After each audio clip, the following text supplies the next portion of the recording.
Bonjour à tous, bienvenue aujourd'hui pour ce cours sur l'absorbance et la loi de Berlambert.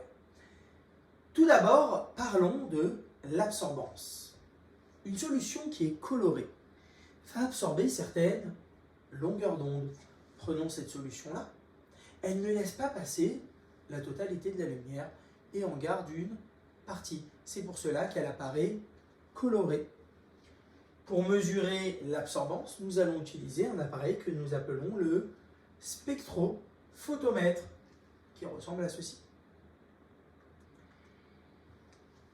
Cette solution-là est colorée. Elle ne va pas réagir de la même manière en fonction de la lumière que je lui envoie. À savoir, l'absorbance va dépendre de la longueur d'onde. Pour certaines longueurs d'onde, l'absorbance sera très faible, voire quasiment nulle. Par contre, pour d'autres longueurs d'onde, l'absorbance sera importante. Si nous regardons en termes de spectre, nous obtenons le spectre de la lumière blanche dans lequel il manque une partie. Cette partie-là qui manque, elle se situe au niveau du vert, à savoir cette solution de permanganate de potassium, par exemple, qui est de couleur magenta, absorbe le vert. Comment cela se fait-il? Rappelez-vous du cours que vous avez vu en première sur les couleurs complémentaires. Un filtre ne laisse passer que sa propre couleur et absorbe les autres. Donc un filtre qui est coloré en magenta va absorber sa couleur complémentaire qu'on retrouve dans le cercle chromatique, c'est la couleur diamétralement opposée, à savoir ici le vert. Ce spectre-là nous permet donc de connaître premièrement la couleur absorbée et deuxièmement la couleur de la solution. Il nous servira également dans quelques instants à trouver lambda max, à savoir la longueur d'onde pour laquelle cette solution absorbe au maximum. Échelle de teinte. C'est une technique de dosage rapide qui me permet de trouver un encadrement de la concentration de la solution. Comment fait-on? Nous allons préparer plein de solutions de concentration connues. Nous allons les mettre chacune dans un tube à essai en les rangeant par ordre de concentration croissante décroissante. Nous allons prendre notre solution inconnue et nous allons comparer sa teinte, sa couleur, aux couleurs de la solution. Et nous obtenons ainsi un encadrement de la solution, de la concentration de la solution inconnue. Alors encore une fois, cette méthode est peu précise, mais elle est rapide. Comment est-ce qu'on va faire maintenant pour faire un réel dosage par étalonnage? Pour effectuer un dosage par étalonnage, on va réaliser les étapes suivantes. Première étape, on va choisir la longueur d'onde correspondant au maximum d'absorption. Par exemple, en prenant ce spectre, la longueur d'onde qui correspond au maximum d'absorption, c'est la longueur d'onde pour laquelle l'absorbance est maximum, ici vers 800 nanomètres.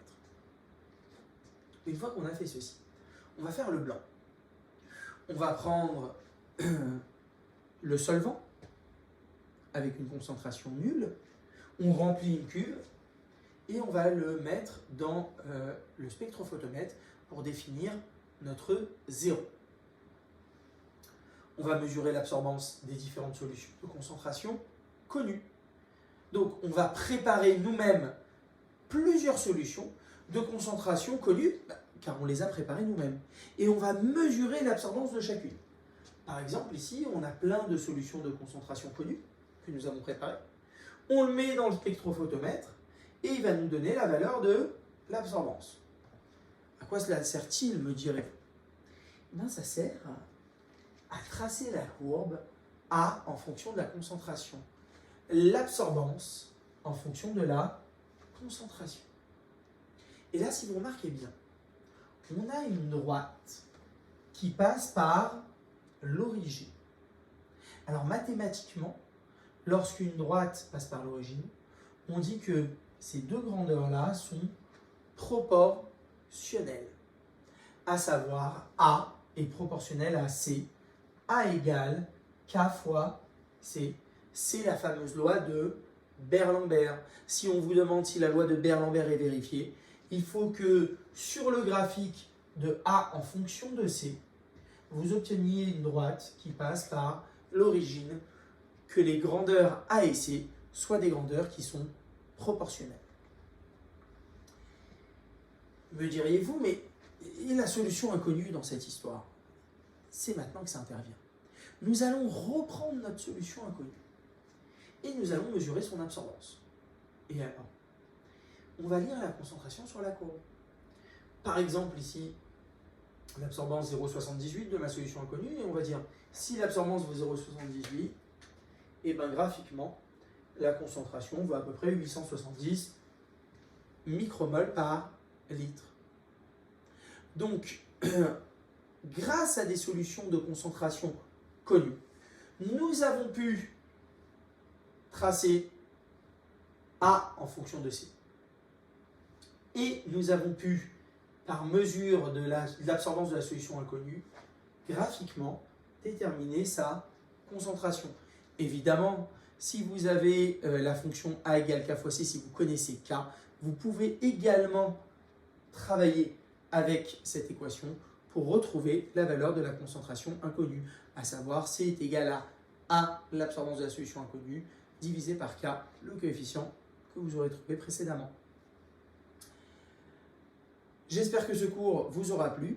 Je vous suggère d'aller voir mon site vectorbac.fr dans lequel vous pourrez trouver des annales, sujets corrigés sur le nouveau programme, des fiches de cours, d'autres vidéos sur d'autres chapitres.